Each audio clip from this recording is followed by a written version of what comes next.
Assalamualaikum warahmatullahi wabarakatuh. Perkenalkan, kami dari kelompok 5 PSTIC akan mempresentasikan hasil diskusi kami, yaitu mengenai struktur direktori Linux.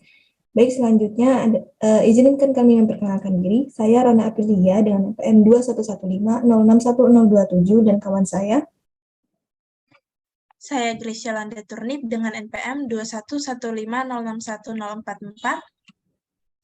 Saya Elika Dwi Utami dengan NPM 2115061024. Baik, saya Elizabeth Pakahan, NPM 2115061093. Saya Ajeng Mas Padita dengan NPM 21150611077. Dan berikut presentasi yang akan kami sampaikan. Baik, di sini saya akan memaparkan beberapa struktur direktori Linux. Yang pertama yaitu direktori root, di mana struktur direktori Linux secara umum ini diawali dengan root file system dengan tanda garis miring dan tentu juga merupakan root atau akar dari sebuah direktori global. Partisi di mana diletakkan direktori root system akan menjadi direktori sistem atau partisi pokok. Nah, direktori root ini juga yang akan membawahi direktori-direktori lainnya seperti direktori home, etc, dan lain-lain. Next. Lalu untuk direktori boot, di mana direktori boot ini tersimpan file-file boot atau loader yang di antaranya grup atau lilo, kernel, init-read, dan sistem.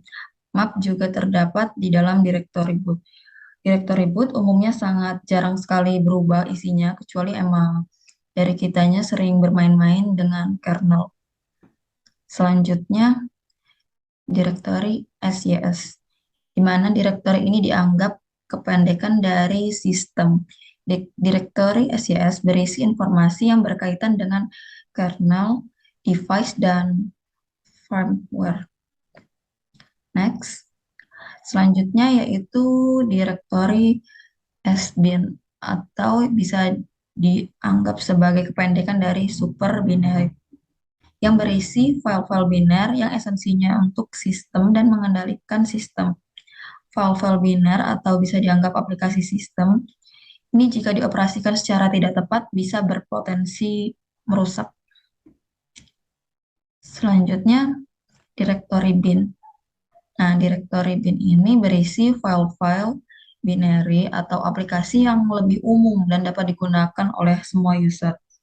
Untuk memudahkan mengingat, direktori ini dianggap kependekan dari direktori binary. Selanjutnya akan dijelaskan oleh rekan saya. Terima kasih, cukup dari saya. Baik, di sini saya akan menjelaskan yaitu ada directory lib yang merupakan direktori file-file library Linux yang mendukung binary files baik yang berada di direktori bin maupun di direktori sbin. Kemudian ada direktori dev. Direktori ini yang merupakan direktori yang mempresentasikan atau mewakili the piece hardware dalam Linux. Everything is files, di mana hard disk, CD-ROM, dan lain-lain itu dianggap sebagai file. Semua device hardware komputer dipresentasikan sebagai file pada di direktori ini. Kemudian ada direktori etc, direktori yang berisi file-file konfigurasi sistem dan layanan. File-file konfigurasi ini dibutuhkan oleh paket-paket lain untuk menjaga perilaku sistem. Kemudian ada direktori home yang merupakan direktori atau area kerja dari masing-masing user Linux kecuali user root atau super user. Biasanya setiap user menyimpan data di sini. Kemudian ada direktori media, yaitu direktori yang memounting atau mengaitkan media removable storage seperti hard disk eksternal, floppy disk, CD-ROM atau DVD-ROM. Kemudian ada flash drive, digital kamera maupun media lainnya. Mirip seperti direktori MNT Baik, sekian dari saya. Selanjutnya akan dijelaskan oleh teman saya. Baiklah, di sini saya akan menjelaskan tentang /USR atau bisa disebut juga dengan user. Directory ini berisi tentang aplikasi dan file apa saja yang digunakan oleh pengguna, sebagai lawan dari aplikasi dan file yang digunakan oleh sistem. Misalnya aplikasi non-esensial yang terletak di dalam directory /user/bin, bukan pada /bin. Selanjutnya, /user/share. Directory ini adalah tempat yang berada di dalam /user yang fungsinya untuk menyimpan data-data yang dapat dibagikan dan tidak terkait dengan platform. Contohnya wallpaper yang bisa dipakai oleh semua user, maka akan diletakkan di dalam /user/share. Kemudian /user/document. Directory ini adalah tempat penyimpanan dokumentasi dan catatan yang berkaitan dengan aplikasi. Apabila aplikasi yang digunakan adalah aplikasi yang dikembangkan dengan baik, maka akan menyediakan file dokumentasi juga yang dapat dibaca di dalam /user/document. Selanjutnya yaitu /user/source code. Directory ini adalah tempat untuk menyimpan source code yang didapat dari aplikasi sistem. Umumnya yang tersimpan di /user/source code adalah source code dari kernel Linux. Source code ini sangat berguna untuk melakukan kompilasi ulang atau melakukan optimasi di tingkat kernel dengan dasar kernel sebelumnya. Selanjutnya yaitu /user/include. Directory ini adalah tempat tersimpannya file-file header dari compiler C. File header ini mendefinisikan struktur dan konstanta yang dibutuhkan untuk membangun sebuah aplikasi yang standar. Di dalam directory ini tersimpan header untuk compiler C++. Selanjutnya yaitu /user/x11r6. Directory ini adalah tempat untuk menyimpan sistem X window dan hal-hal yang berkaitan dengan X window. Subdirectories di bawah /user/x11r6 tersimpannya binary X itu sendiri dan juga dokumentasi, file header, config, icon, sound, dan sebagainya yang berkaitan dengan grafis. Selanjutnya yaitu /user/local. Directory ini adalah tempat tersimpannya aplikasi yang terinstall dan file yang digunakan di local machine. Pada jaringan seperti ini, directory /user/local akan berisi barang-barang yang hendaknya tidak digunakan di banyak mesin dan hanya digunakan di local mesin saja. Baiklah, sekian penjelasan dari saya.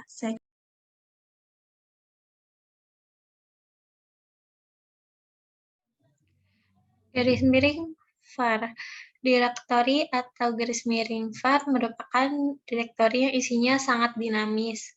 Jika digunakan di dalam server, directory var dibuat partisipasinya sendiri atau secara fisik ditentukan lokasinya. Maka dapat mencegah internal fragmentasi dan proses pencarian file tidak terlalu jauh. Hanya seputar Cylinder itu saja. Untuk memudahkan mengingat, directory ini dianggap kependekan dari variatif.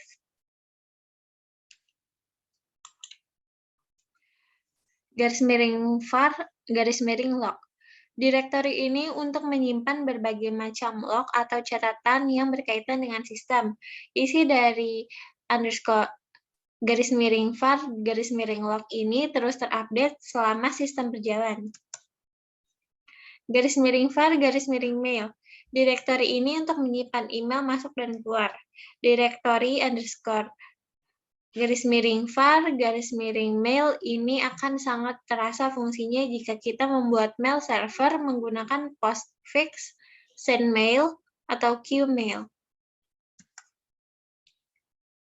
Garis miring var, garis miring spool merupakan direktori untuk menyimpan file-file yang spulit atau yang sedang mengantri untuk diproses, yang umum berada di dalam garis miring var, garis miring spool ini adalah operasi printing. Apabila Linux yang dibangun difungsikan sebagai printer server atau sharing printer, maka Garis miring file, garis miring spool ini juga perlu diperhatikan apabila yang menggunakan printer tersebut orang yang sangat banyak. Garis miring file, garis miring run. Di direktori ini tersimpan PID atau proses ID dari layanan-layanan yang berjalan. PID yang tercetak dalam garis miring file, garis miring run ini nantinya akan digunakan oleh skripta di dalam garis miring etc garis miring init.d garis miring bintang untuk mengendalikan layanan yang tersedia di Linux. Baik, yang selanjutnya di sini ada direktori mnt yang merupakan kependekan dari mount. Jadi pada Linux yang masih menggunakan kernel 2.4.x, direktori mnt ini biasanya digunakan untuk tempat mengumpulkan mount point dan bisa juga dijadikan sebagai mount point ketika sistem rescue atau troubleshooting. Selanjutnya ada direktori opt yang merupakan kependekan dari optional. Jadi direktori opt ini merupakan direktori yang berfungsi untuk menyimpan aplikasi tambahan di luar aplikasi bawaan dari Linux. Atau beberapa paket software terpisah ini menggunakannya untuk menyimpan paket yang menuju lokasi manapun.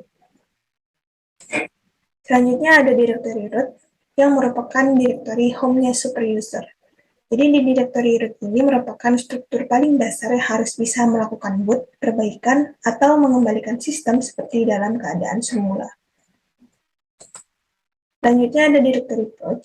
Jadi direktori ini juga merupakan sudo dari file system yang mirip dengan direktori dev.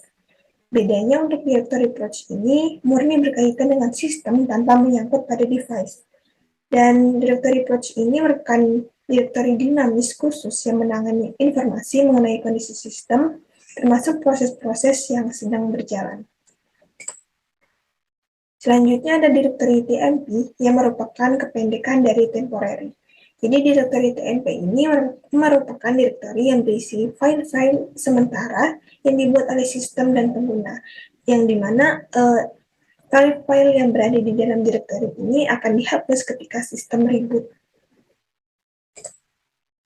Dan yang terakhir ini ada direktori lost found. Jadi di direktori ini Linux menyimpan file-file yang berhasil direcover saat sistem mengalami crash. Dan direktori ini fungsinya adalah untuk menempatkan file yang rusak, sehingga ketika kita melihat ke dalam direktori lost found dapat dengan mudah untuk memulihkannya. Mungkin cukup sekian yang dapat kami sampaikan. Kurang lebihnya kami mohon maaf. Wabillahi taufiq wal hidayah. Wassalamualaikum warahmatullahi wabarakatuh.